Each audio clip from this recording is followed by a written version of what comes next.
All right. You been doing these all day? More or less, yeah.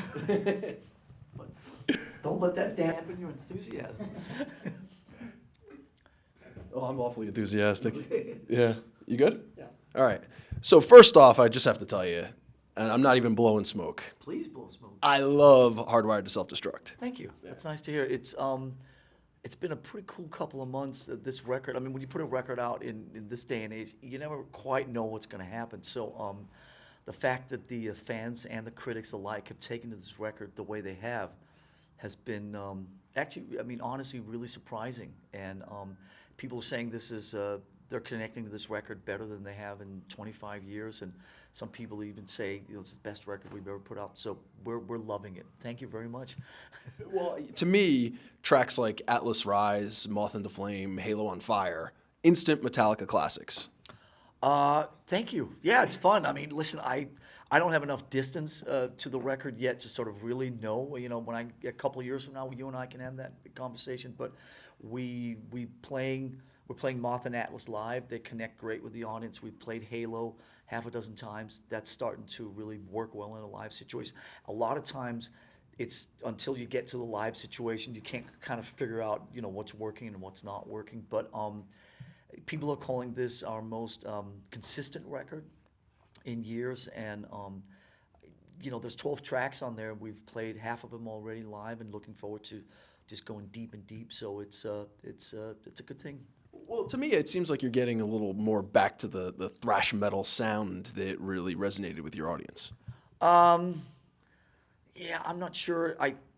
When we make records, we don't sit there so much and talk about sort of forwards or backwards or what we used to do. Really, the words, the adjectives we use are primarily like good or better.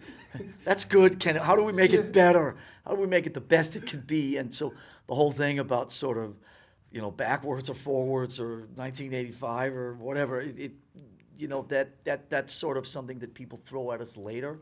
But I'll take any of it, man.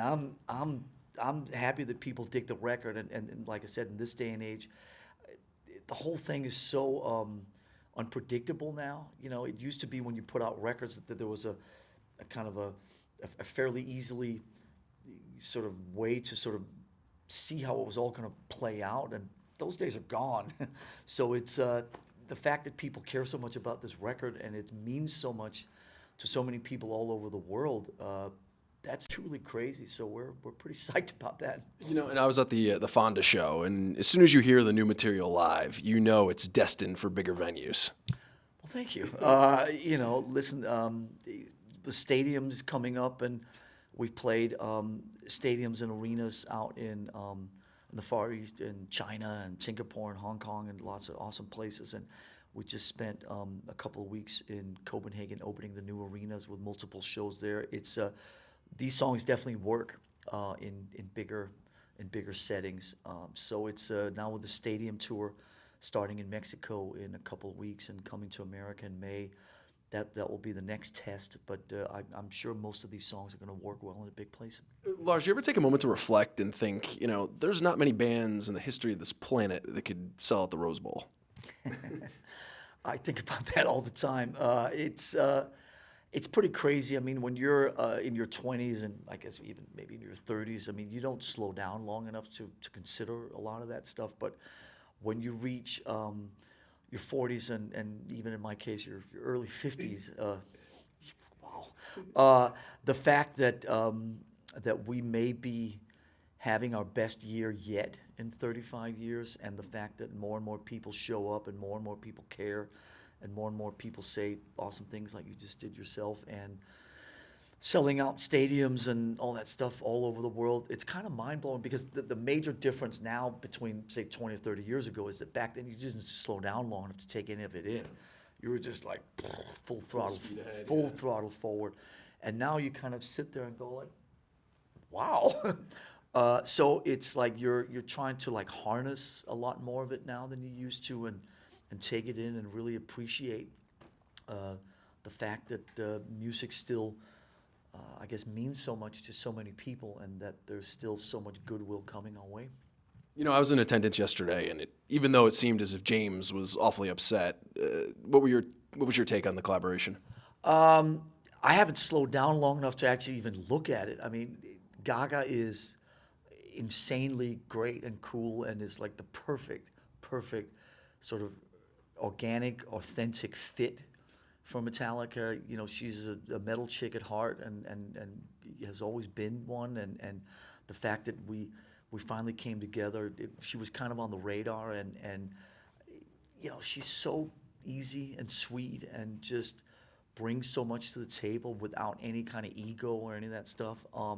We had a great weekend with rehearsals and sound checks and dress rehearsals and all that, and then obviously the snafu on stage yesterday. But, you know, when you do live television, that's a part of it that you can't take out of the of the equation. And, you know, we were the ones that got hit with it this year. Last year, Adele had a pretty rough thing, and you know, just this stuff happens.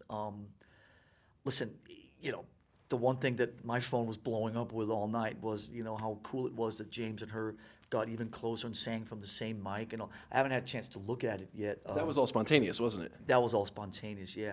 You know, and the difficult thing with technical snafus is that you don't. There's so many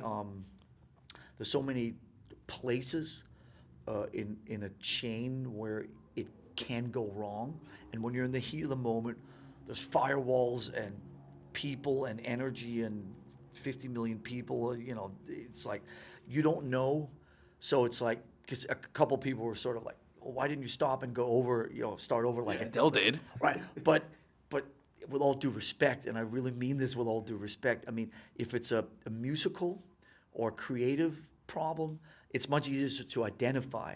You know, hey, I'm in the wrong key. I screwed up. I'll start over. When it's a technical problem, you don't know.